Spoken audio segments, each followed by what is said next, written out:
সাবিলা। আল্লাহ পাক বলেন, হে আমার বান্দা, হে আমার বান্দিরে, তোমরা ভুলবশত কেউ জেনার ধার পাশে যেও না। একবার যদি আমরা কোরআন শুনতে এসেছি, নিজের বিবেকটাকে খাটাই, জালসা নামে যারা মা বাবার কাছে পয়সা নিয়ে এসেছে, যদি একবার কর্মপাত করে, যে নিজের মার কাছে, বাবার কাছে, ভাইয়ের কাছে জালসা যাচ্ছেন বলে পয়সা নিয়েছেন, ওই বন্ধের আমি বলতে চাই, একবার ভালো করে শোনেন দেব, আপনি সৎ নিয়ে যদি আল্লাহর কোরআন শোনার জন্য ঠিক জায়গায় বসে কোরআন শোনেন, এত বড় পাপ থেকে আল্লাহ আপনাকে বাঁচিয়ে দেবেন। আল্লাহ সতর্কবাণী করে দিলেন, হে আমার বান্দা, ওয়ালা তাকরাবুজ জিনা ইন্নাহু কানা ফাহিশাতা। তোমরা জেনার ধার পাশে যেও না, কারণটা হলো এই জেনা পৃথিবীর বুকে হলো সবথেকে ঘৃণিত কাজ।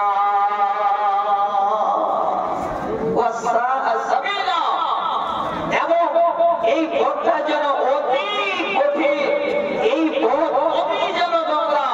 তাহলে আজকে আমরা যদি এই আয়াতটাকে একটু ফলো করি, একটু যদি চিন্তা ভাবনা করি, তাহলে জামাইপুর যেই জামাইপুর আগে ছিল, সেই জামাইপুর থাকবে না, চেঞ্জ হয়ে যাবে।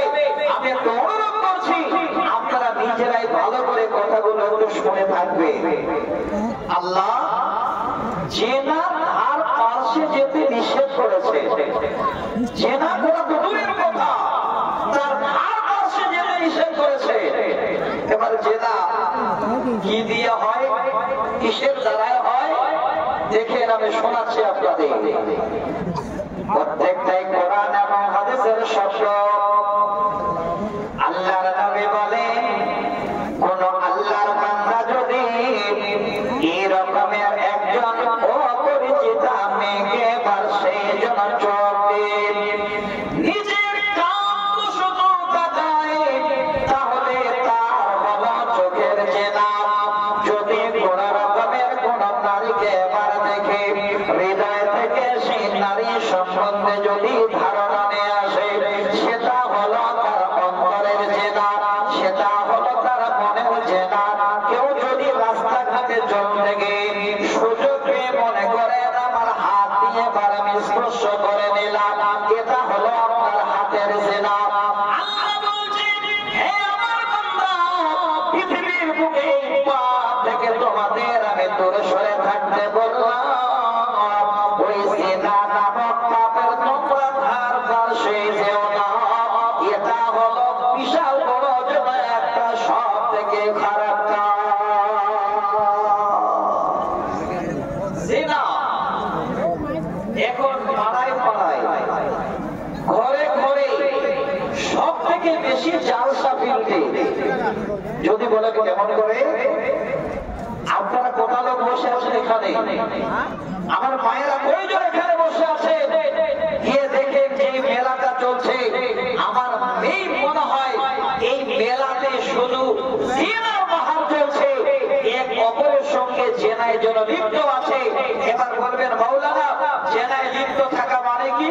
আপনি যদি কাউরে এই রকমের কাছে পিছে পিছে ঘুরে নিজের হৃদয় থেকে তার দিকে অন্তরের দিক থেকে যদি আপনি কোন কামবশত মেয়েটাকে তাকান, আপনার যেন অন্তরের জেনা হবে।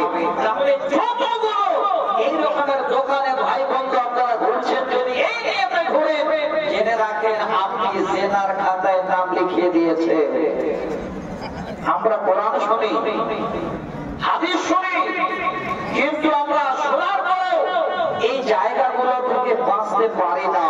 কারণ আমাদের জিনিসগুলো জানা নাই যে এই জায়গায় গেলে আমাদের ইহকাল আর পরকাল কিভাবে ধ্বংস হবে।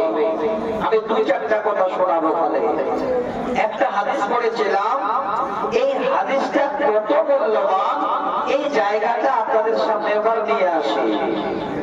হযরত সালেম ইবনে সাদ রাদিয়াল্লাহু তাআলা আনহু হাদিসের রাবী তিনি বলেন, নবী নবীজি বলেছেন ক্বালা মাইয়াজমাল্লি মা বাইনা লাহিয়াইহি ওয়া মা বাইনা রিজলাইহি আজমাল্লাহুল জান্নাতা।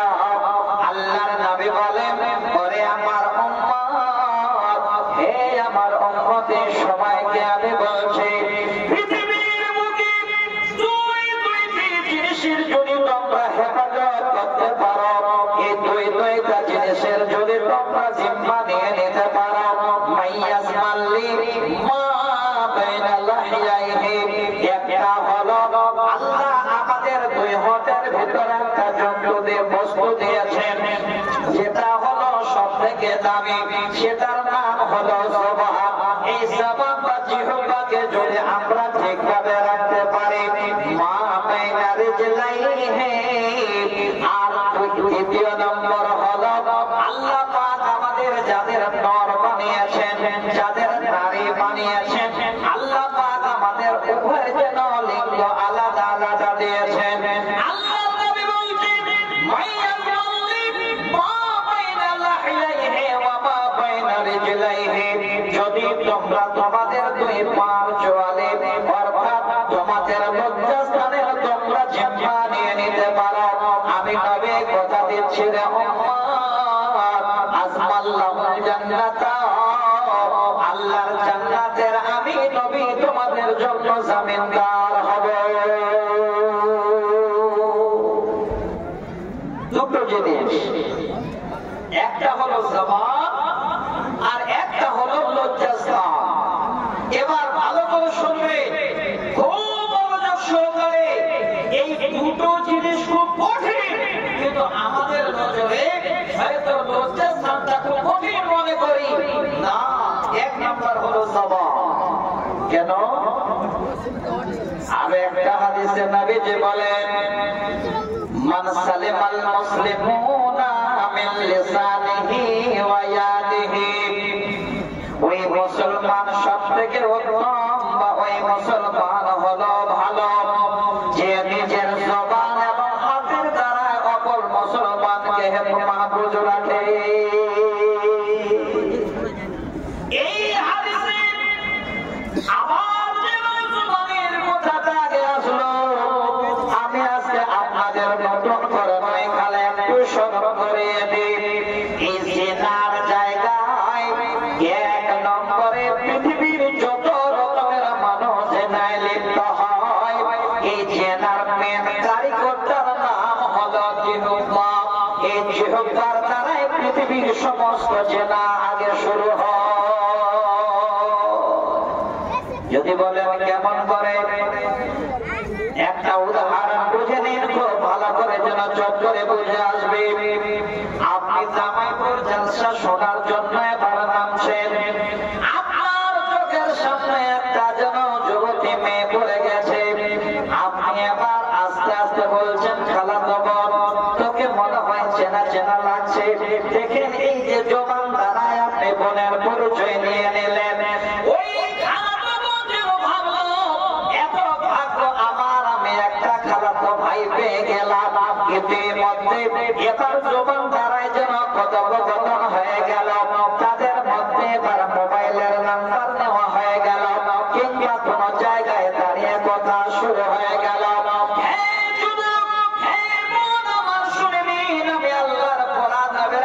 শোনাচ্ছে আপনাদের পৃথিবীর বুকে চেনা শুরু হয় সমস্ত রকমের মানুষের দ্বারা। এই চেনার মেন কারিগরটার নাম হলো জিহ্বা। মোবাইলে চেনা হচ্ছে, মোবাইলে। যদি বলেন কি করে, আপনারা ফলো করে দেখবেন, যে ছেলে আপনার যুবক হয়ে গেছে, যে মেয়ে আপনার যুবতী হয়ে গেছে, তারা সারাদিন বাবার ঘরে যেন জেনা করছে, রাতে জেনা করছে। কি করে আপনি বলবেন মৌলানা আমার ঘরে বন্দী, আমার ছেলে যেন বাড়ি থেকে বের হয় না, কেমন করে জেনা করে?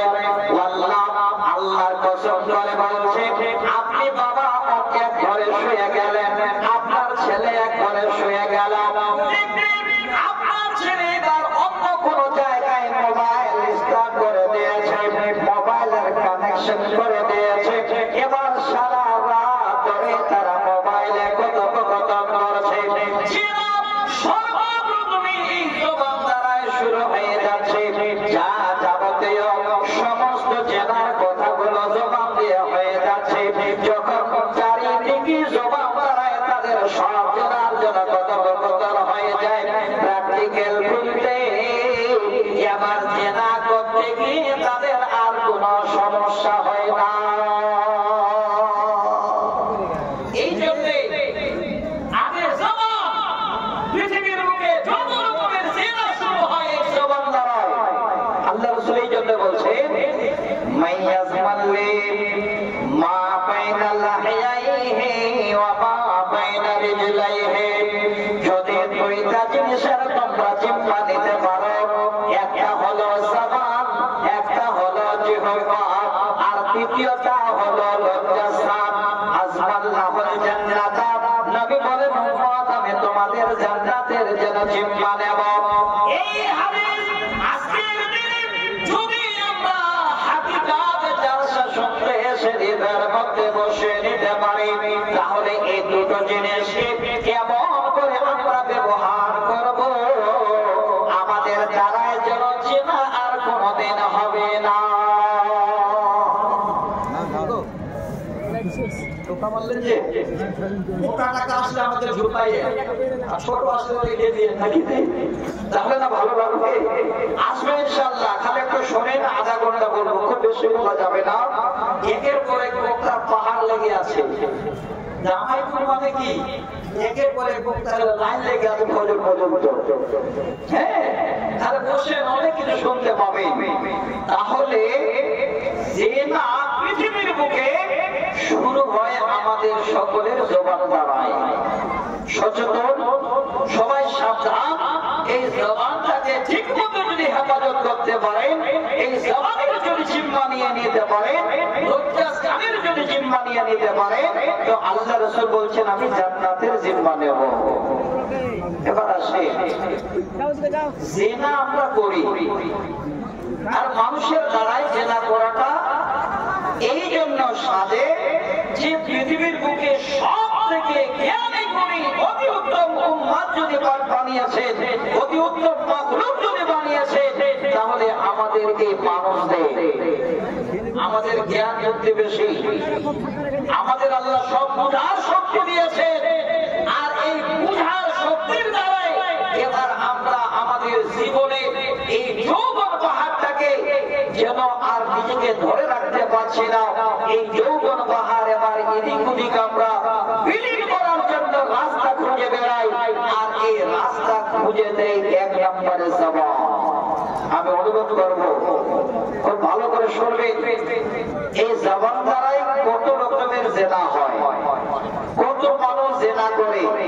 শুধু কি সমবয়স্কতা, বাচ্চা মানুষেরা, ছেলেরা না, নিশ্চয়ই হাদিসে এসেছে যে এই রকমের কিছু কিছু মানুষ জেনা করে যারা আমাদের বাপের তুল্য, দাদুর তুল্য, তারাও জেনা করতে হয়তো বাদ থাকে না, নচেত আল্লাহ রাসূল এই হাদিসটা বলতেন না।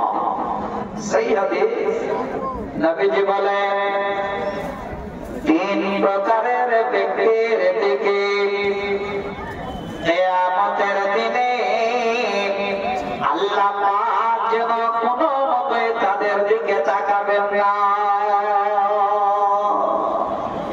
এবং তাদের পাপ করবেন না, তাদের জন্য কঠিন শাস্তির কথা যেন বলা রয়েছে। এই তিন প্রকারের ব্যক্তিকে, এই তিন প্রকারের মধ্যে এক নাম্বার হলো, ভালো করে শুনে রাখবে, শাইখুন জামিন। যদি কোন বয়স্ক মানুষ জিনা করে, যদি কোন বয়স্ক মানুষ ব্যভিচার করে, কথাটা ভালো করে বুঝে নেবেন। এখানে যেন 6, 7, 8, 10 বছর 15 বছরের ছেলের কথা বলা হয়নি। শাইখুন বলা হয় যারা বৃদ্ধ, যারা বয়স্ক মানুষ। নবীজি বলেন, এক নম্বরে যদি কোন বুড়ো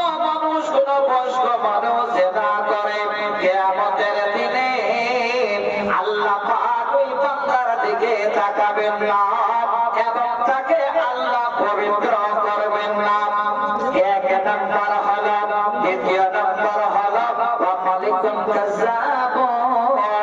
যদি কোন ছোট বাদশা হয়, ছোট শাসক হয়, এরমি যদি রকমের কাউকে যেন মালিকানা করে দেওয়া হয়েছে, এবার মিথ্যার উপরে মিথ্যা করে সে মালিকানা চালায়, আল্লাহর নবী বলছেন মালিকুন কাযাব। ছোট শাসকের দিকে আল্লাহ কিয়ামতের দিনে তাকাবেন না। তৃতীয় নম্বরে ওয়াইলুন মুস্তাগফিরুন। খুব ভালো করে শুনবেন, এই রকমের দরিদ্র মানুষ যারা খাবার পেত না, যারা মানুষের বাড়িতে জন্ম দিত, এবার আল্লাহ হয়তো কোন রকমের ব্যবস্থা করে তাদের অর্থ দিয়ে দিলাম, দেখা গেল জমি জায়গার অনেক মালিক হয়ে গেছে। ওই গরিব যেদিন অহংকারে ভেঙে পড়বে, ওই দরিদ্রতার কথা ভুলে গিয়ে যে দরিদ্র মানুষ এবার অহংকার করবে, আল্লাহর নবী বলছেন কিয়ামতের দিনে এই তিন প্রকারের লোকের দিকে আল্লাহ তিনার জন্য নজর দেবেন না। এক নম্বর তারা, এক নম্বরকে আমার যেটা বলার যেটা উদ্দেশ্য, শাইখুন জালিম। যদি কোন বৃদ্ধ মানুষ জেনা করে, তাহলে কিয়ামতের দিনে আল্লাহ পাক ওই বান্দার দিকে তাকাবেন না, রহমতের নজর দেবেন না। সব থেকে খারাপই হলো সেই আল্লাহর বান্দার জন্য যে বয়স্ক অবস্থায় জেনা করে। তাহলে আল্লাহর কোরআন আমরা শুনছি, আল্লাহর কোরআন শোনার জন্য আমরা বসে আছি। আজকে একটু আমাদের সচেতন হতে হবে। 2 থেকে 4টা হাদিস আমি শোনাবো, আগেই বলেছি টাইম হবে না, আর টাইমও পাওয়া যাবে না। আজকে আপনাদের একটা হাদিস শোনাচ্ছি, 2343 নম্বর হাদিস। হাদিসের রাবী হযরতে উমামাতুল বাহিলি রাদিয়াল্লাহু তাআলা আনহু। এবার ইনার এই হাদিসটাকে আমি পরিপূর্ণ শোনাবো না, শুধুমাত্র অল্প একটা শব্দ শোনাবো। তিনি বর্ণনা দিচ্ছে, কি বলছে? সামি'তু রাসূলুল্লাহ সাল্লাল্লাহু আলাইহি ওয়াসাল্লাম ইয়াকুলু আতানি রাজুলানি ফাআখাযা বিসাবইয়া। হযরতে উমামাতুল বাহিলি রাদিয়াল্লাহু তাআলা আনহু বলেন, আমি আমার নবীর মুখে শুনেছি, নবীজি বলেছেন এই রকমের একদিন আল্লাহর নবী যেন বললেন, আমার কাছে দুইটা লোক আসলো, আর ওই সময় আমাকে লোক দুটো ধরে যেন হাঁটতে হাঁটতে নিয়ে গেল। এই রকমের একটি উঁচু পাহাড়, ওই পাহাড়ের কিনারায় আমাকে গিয়ে বলছেন, ইসআদ নবী গো আপনি ওঠুন। আল্লাহর নবী বলছেন আমি এই পাহাড়ে উঠতে পারবো না। ওই লোক এবার বলছেন নবীজি, ফাকালা ইন্না সানুসাহিলহু লাক। নবী গো আপনার জন্য উঠার ব্যবস্থা আমরা করে দিচ্ছি, আপনি তৈরি হন। আল্লাহর নবীকে এবার সুন্দর করে পাহাড়ে উঠিয়ে নিলেন। নবীজি বলছেন এবার পাহাড়ে উঠে যেন আমরা চলতে শুরু করলাম।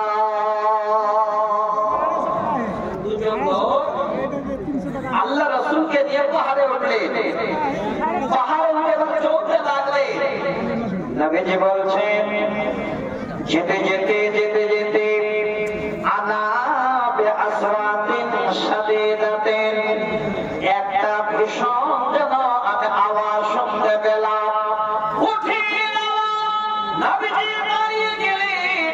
তিনি মনে মনে ভাবলেন হয়তো পাহাড় চূর্ণ হয়ে গেল, আর আগে পারছেন না। নবী দাঁড়িয়ে বলছেন, ওরে আমার বন্ধু, আমাকে নিয়ে যাচ্ছ রে বন্ধু। এত বড় ভীষণ আওয়াজ আমি শুনলাম, এই আওয়াজটি কিসের একটু বলে দি। নবীকে তখন বলছে, নবী গো এই আওয়াজটা কিসের শোনো? এই আওয়াজটা সাধারণ কোন আওয়াজ নয়,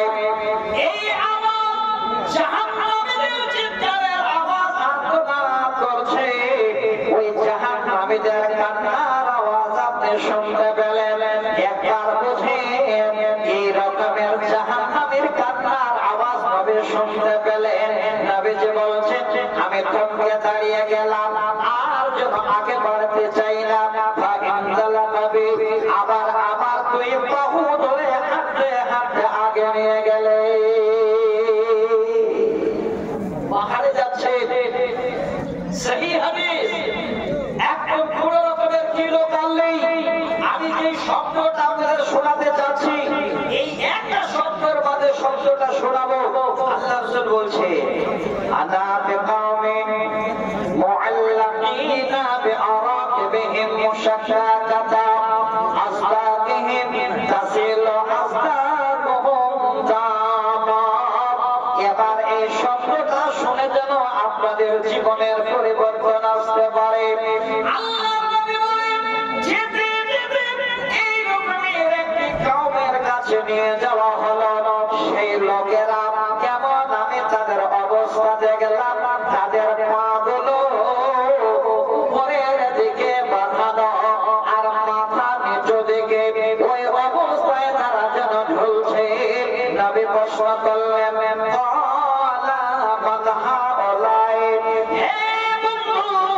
এই লোকেরা কারা? আজকের দিনে তাদের পাগুলো উপরে আর মাথা নিচু করে, এত কষ্ট করে তাদের শাস্তি দেওয়া হয় কেন? শাস্তিটা কেমন? পাগুলো উপরে, মাথাটা নিচে। তাসিলু আসবাবুহুম দামা। হাদিসে শব্দ এসেছে, দাম শব্দের মানে হলো খুন, রক্ত। যেমনই তারা শুনছে, তাদের শরীরের রক্তগুলো মুখ দিয়ে সব টপ টপ টপ টপ করে পড়ে যাচ্ছে। নবী দেখো, অবাক, আল্লাহ কি দৃশ্যটা দেখালে, কি দৃশ্যটা দেখলাম। কষ্ট করছেন তারা কারা? এত কষ্ট তাদের কেন দেওয়া হয়? নবীকে জবাব দিচ্ছেন, নবীজি এই লোকেরা কেহই নয়, ওই সমস্ত লোক তারা হাউলাইল্লাযীনা ইফতিরুনা কিবলাত তাহিল্লাত হাইফু সাওমিহিম। নবী গো, এই সমস্ত লোকেরা হলো তারা ইফতার করার পূর্বে ইফতার করে নিতে হবে, অর্থাৎ তারা হলো বেরোজাদার।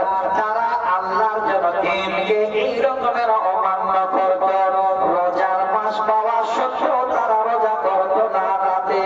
এবার দিনে তারা ঘুরে বেড়াত, যেখানে সেখানে আহার করে নিত। আজকের দিনে এত বড় তাদের কষ্ট দেওয়া হয়। নবী যেন চুপ হয়ে গেলেন। ওই দুই বন্ধু নবীর হাত দুটো ধরে নিয়ে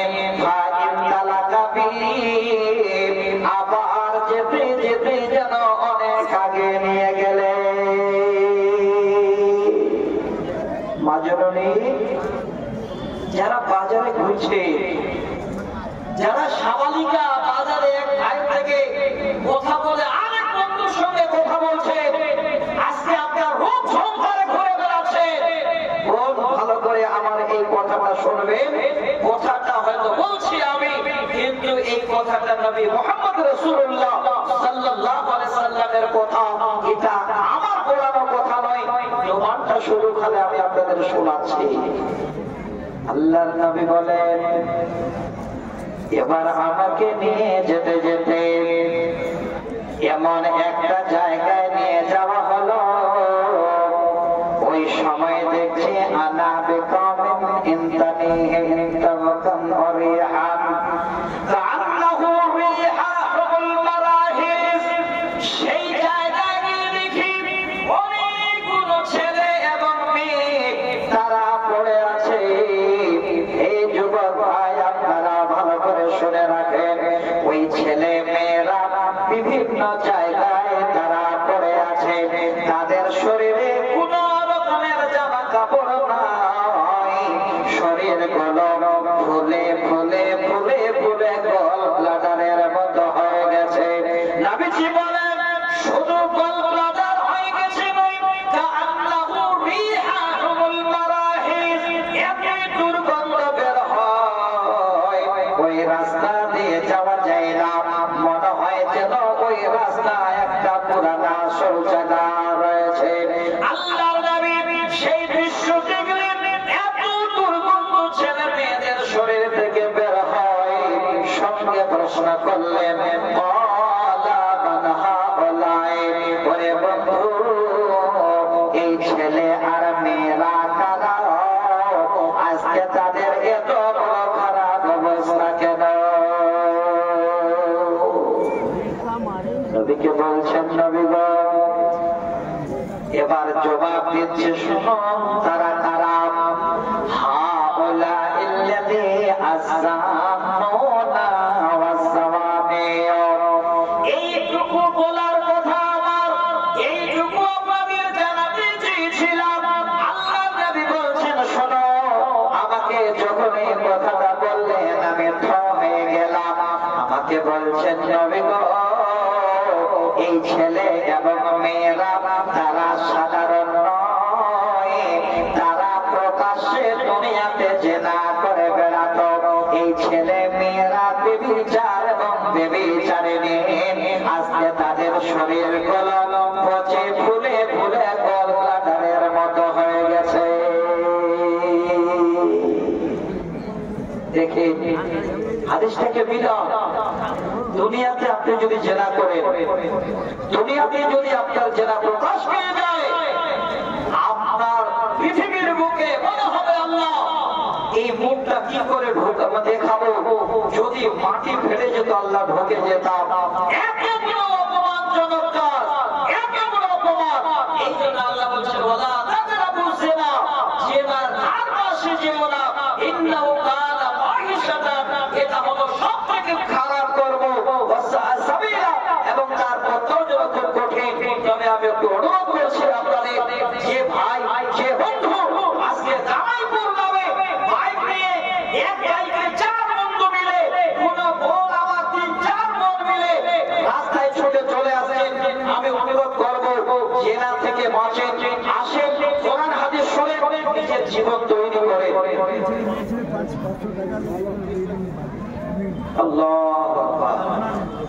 তাই তো জি, খালি আমার মায়েরা থেকে শুরু করে দিল।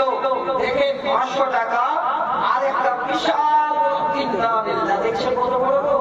এবার দেখেন মায়েরা, দেখেন এই রকমের মায়ের আছেন কিনা। কত বড় দুইটা সোনার যেন কান থেকে করে দান করে দিয়েছেন। আল্লাহু আকবার।